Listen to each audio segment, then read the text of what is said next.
नमस्कार. महाराष्ट्रामध्ये किंवा भारतामध्ये आता जातीयवाद शिल्लक राहिलेला नाही असं जेवढ्या मूर्खांना वाटतं त्या सर्वांनी हा व्हिडिओ नक्की बघितला पाहिजे. ज्या ज्या रत्नांना असं वाटतं की आता जातीय आरक्षणाची काही गरज नाही, आर्थिक निकषावरती आरक्षण दिलं पाहिजे, त्याही सगळ्या महारत्नांनी हा व्हिडिओ नक्की बघायला पाहिजे. या व्हिडिओमध्ये एक अतिशय तरुण, तो दिसतोच बुद्धिमान असा मुलगा प्रेम बिऱ्हाडे हा पहिल्यांदा पुण्यात शिकायला आला. पुण्यात त्यांनी त्याची डिग्री त्याला मिळाली. त्यानंतर त्यांनी मास्टर्स केलं पुण्यामध्ये. त्याच्यानंतर तो लंडनला शिकायला गेला. तिथं ससेक्समधल्या विद्यापीठामध्ये त्यांनी शिक्षण घेतलं आणि नंतर त्याला तिथं नोकरी लागली.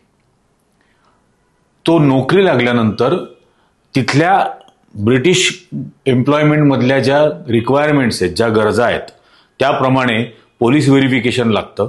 त्याच्यानंतर एज्युकेशनचं व्हेरिफिकेशन लागतं.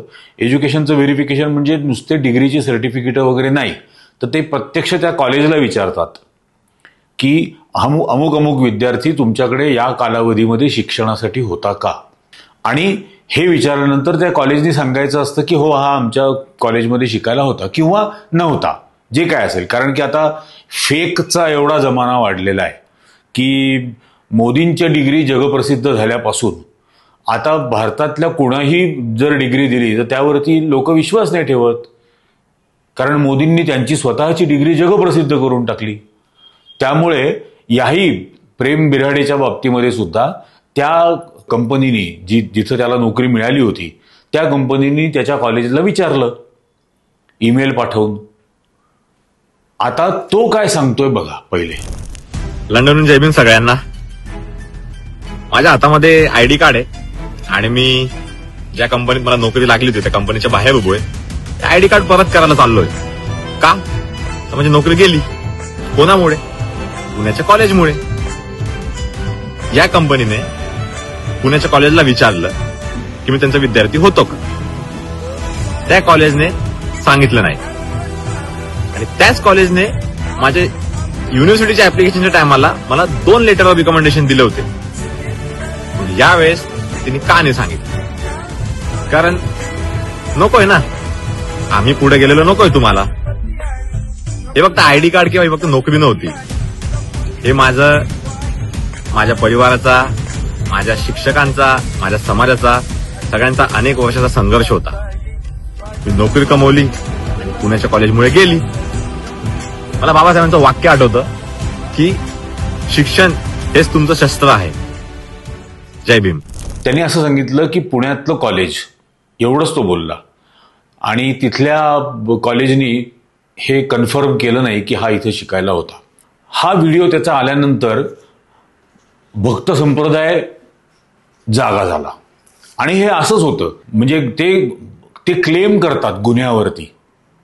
त्यामुळे त्यांनी हे सुरुवात केली की काय थापा मारतो, डिग्री नाही का तुझ्याकडे, डिग्रीचं सर्टिफिकेट दाखवत नाही का तिथं, वगैरे वगैरे. आता या मूर्ख भक्ताडांना हे कळत नाही की तुमच्याच नरेंद्र मोदींनी त्याची स्वतःची डिग्री जगप्रसिद्ध केल्यामुळे आता कॅन्डिडेट्सनी दिलेल्या डिग्री सर्टिफिकेटवरती कंपन्या विश्वास ठेवत नाहीत. त्या कॉलेजला विचारतात खरी आहे का, हे हा खरंच तुमच्याकडे शिकायला होता का, हे विचारलं जातं. त्यामुळे त्याच्याही बाबतीमध्ये विचारलं गेलं. आणि हे झाल्यानंतर जेव्हा त्याच्यावरती काही जणांनी ट्रोल करायला सुरुवात केली तेव्हा त्यांनी त्याचं उत्तर म्हणून आणखीन एक व्हिडिओ केला. तोही 4-4.5 मिनिटाचाच आहे, तोही बघा. जय भीम. ही व्हिडिओ खास मी सर्व गोष्टी प्रूफ आणि कॉलेजचं नाव, इथल्या प्रिन्सिपल, व्हाईस प्रिन्सिपल, HOD सगळ्यांचं नाव मी या व्हिडिओमध्ये घेणार आहे. आणि खास त्यांच्यासाठी पण जे मला बोलतायत, अरे काय कायम जात करत बसतो, जय भीम करत बसतो, प्रूफ असेल, टेक्निकल इश्यू असेल म्हणून तुला दिला नसेल. आता मी तुम्हाला दाखवतो टेक्निकल इश्यू आणि मुद्दामून केलेल्यामध्ये काय फरक असतो. माझ्या कॉलेजने मला कन्फर्म केलं की आम्हाला मेल आलेला आहे. ठीक आहे. त्याच्यामध्ये त्यांनी सांगितलं की आज नाही होऊ शकत, डॉक्युमेंटेशन व्हेरीफाय करते मी. त्या मॅडमचं नाव होतं, माझ्या HODचं नाव होतं लॉली दास. मॅडमांनी मला सांगितलं की you may have talk to Sardesai madam. Sardesai madam होते vice principal, Modern College of Arts Science Commerce, पुण्याच्या. मी मॅडमांना कॉल केले, भरपूर कॉल केले, मेसेज केले. एक कॉलचा रिप्लाय दिला मॅडमांनी, सांगितलं तुझ्या एचओडीशी बोल म्हणे, इथं फोन नाही करायचा म्हणे. ठीक आहे मॅडम. परत एचओडीला फोन केला, लॉली दास यांना. मला म्हणते डॉक्युमेंटेशन व्हेरीफाय आहे तुझं, तुझी कास्ट कोणती म्हणे. कास्टचा काय संबंध. डॉक्युमेंटेशन व्हेरीफाय करायचे म्हणे, मग तुला उत्तर देतं म्हणे. म्हटलं ठीक आहे. त्याच्यानंतर मला बोलली, as per the instructed by the respected principal madam, we won't be able to recommend you. Madam recommend नाही करायचंय, त्यांना सांगायचंय, कन्फर्मेशन द्यायचं की मी तुमच्या कॉलेजला 2020 ते 2023 तुमच्या कॉलेजला शिकायला होतो. मॅडमांनी मला इतकं पण नाही दिलं. पुन्हा मी मॅडमांना विनंती केली की मॅडम असं करू नका, माझा करिअरचा प्रश्न आहे, मी भीक नव्हतो मागत, मी माझा अधिकार मागत होतो. स्टील त्याच्यानंतर मॅडम मला बोलले की डॉक्टर सरदेसाई मॅडम तुझा निर्णय घेतील, नाहीतर मग तू ह्या मॅडमांना फोन कर 10:30 वाजता सकाळी. मी तुमच्याकडचे 10:30, माझ्या लंडनचे 4:30. मी फोन केला उठून पहाटे, काय रिप्लाय नाही. मॅडम मला म्हणतात तू असा होता, तू इनसिन्सिअर होता, तू इरेग्युलर होता, तू यायचा नाही. मी बोललो मॅडम मी पुण्यात शिकायला आलो होतो, मी कसं यायचो नाही, आणि जर नसतो येत तुम्ही मला पास का केलं. पास केलं तर केलं, तुम्ही मला युनिव्हर्सिटी ऍप्लिकेशनच्या टायमाला रिकमेंड का केलं. ते 2 लेटर दिले. हे बघा, हे ते लेटर आहे, 1, 2 सही शिक्का प्रिन्सिपलचा, व्हाईस प्रिन्सिपलचा आणि एचओडीचा. मला काय लिहिलेलं आहे याच्यामध्ये की मी एकदम enterprising and always willing to help his friend. मी एकदम पोलाइट अँड प्लीजंट मॅनर होतं माझ्यामध्ये, एकदम treat with everyone very respectfully. नंतर म्हणतात I would recommend Premvardhan for his studies for overseas. मला सांगा मॅडम हे काय होतं. मी यायचो नाही, मी नालायक होतो, तुम्हाला आम्ही नालायकच वाटतो. दुसरे मॅडम मला म्हणते I have observed that Premvardhan catch very quickly and comes with emerging idea in every project. Premvardhan not only has extensive knowledge but also passionate about his field.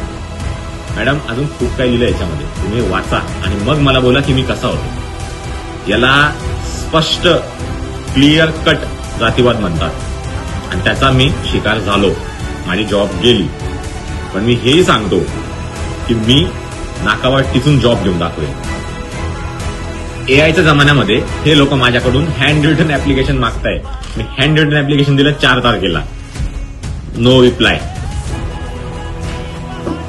लोक मला म्हणताय डॉक्युमेंटेशन दे, हे दे, ते दे. हे माझं passing certificate, first year, second year, third year, degree certificate Pune विद्यापीठाचं. पण ही modern college आहे, ऑटोनॉमस, म्हणून मनमानी कारभार. इतकं सगळं असून पण Sardesai madam, lolly Das madam, ती कॉलेज कोणाची आहे, तिचा प्रिन्सिपल कोण आहे, हे सगळं तुम्हाला माहिती होतं. मी 2 व्हिडिओजमध्ये मागच्या का नाव घेतलं नाही, कारण की आपले मुलं, तुमचे मुलं तिथे शिकतात. हे कॉलेजवाले 100% त्यांना त्रास देतील म्हणजे देतील, म्हणून मी नाव घेत नव्हतो. पण आता मला खूप जास्त असं वाटत होतं मनात की बाबासाहेबांचं वाक्य मी कायम बाबासाहेबांबद्दल का बोलतो. बाबासाहेब बोलायचे अन्याय करणाऱ्यापेक्षा अन्याय सहन करणारा जास्त मोठा गुन्हेगार आहे. मला तो गुन्हेगार व्हायचा नाहीये मित्रांनो, म्हणून मी एवढं सगळं करतोय. मला गरज नाहीये करायची, पण मी 100% सांगतो, मी नाकावर टिचून नाही या कॉलेजला गिल्ट फील करून दिलं ना. जय भीम.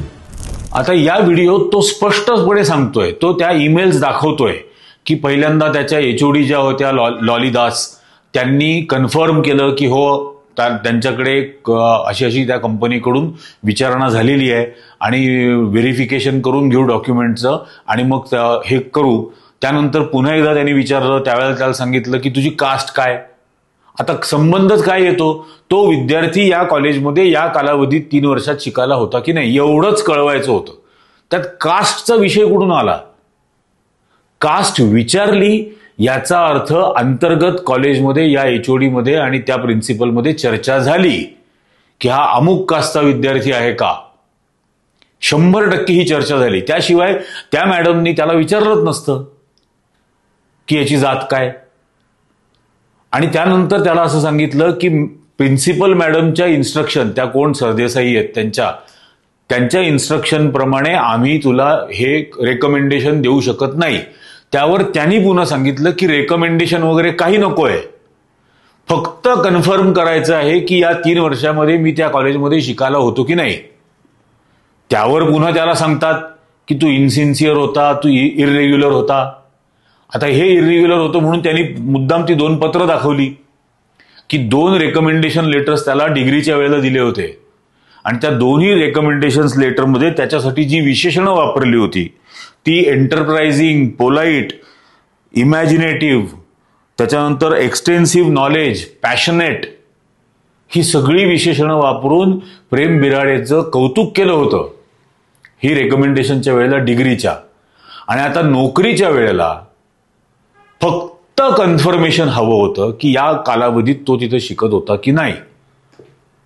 त्यावरती कॉलेजनी उत्तर दिलं नाही आणि कॉलेजनी उत्तर दिलं नाही याचा परिणाम म्हणून या मुलाला, जो त्याचं भविष्य घडवू पाहत होता, त्याला त्याची ही नोकरी गमवावी लागली.